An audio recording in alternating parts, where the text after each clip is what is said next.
Senator Rodante Marcoleta is once again going after Senate Pro Tempore Ping Lacson, the chairman of the Blue Ribbon Committee, demanding to know why the panel has yet to call hearings on the allegations made by the group known as the Brave 18.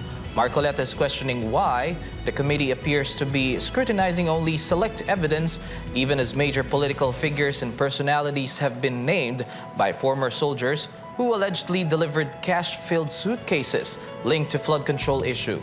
Sheena Torno reports. 8 buwan na mula nang tumambad sa sambayanang Pilipino at sa buong mundo ang malawakang anomalya at korupsyon sa likod ng mga flood control projects.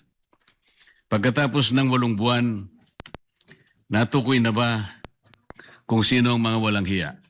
Those were the opening shots of Senator Rodante Marcoleta's privileged speech on the Senate floor this Monday, centering his message on what he called a stalled investigation into the flood control scandal. Marcoleta trained his fire on Blue Ribbon Committee Chairman Senator Ping Lacson, accusing him of preemptively casting doubt of the credibility of 18 former Marines before any formal hearing had even been called. Rather than summon the witnesses, Marcoleta said Senator Lacson moved to discredit them, soldiers who allegedly hand-delivered cash to President Bongbong Marcos, former House Speaker Martin Romualdez, and former Acobico Congressman Zaldico, at locations including a Forbes Park residence, Aguado in Malacanang, and the House of Representatives.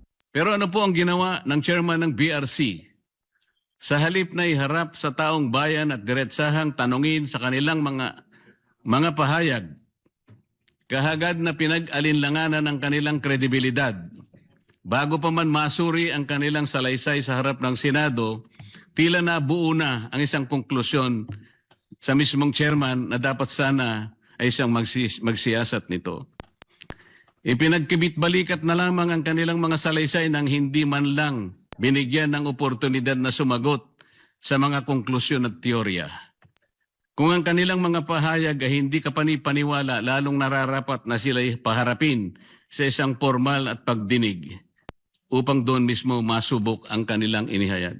Marcoleta also questioned whether the committee chairman alone has the authority to decide which witnesses are called given that the panel has 20 members. Ano bang patunay pa ang dapat nilang ilabas para lamang sila'y inyong umpisahang pakinggan? O baka gusto nilang ang maliit pa ang magsalita. Hindi raw kapani-paniwala. Sila nga ang inutusang magdala ng pera, Ginoong Pangulo. Kaya ang tanong, ano bang kinakatakutan ng chairman? Ano na po ba ang nangyari sa pagsunod sa ebidensya? O piling ebidensya lamang ba ang susuriin at ipipikit na lamang ang mata sa iba? Marcoleta also questioned whether the committee was acting in the interests of the Filipino people or shielding powerful figures from scrutiny. Hanggang kailan po tayo maghahalokip-kip ng mga kamay sa harap ng malawakan at karumal-dumal na paglima sa ating kabangbayan?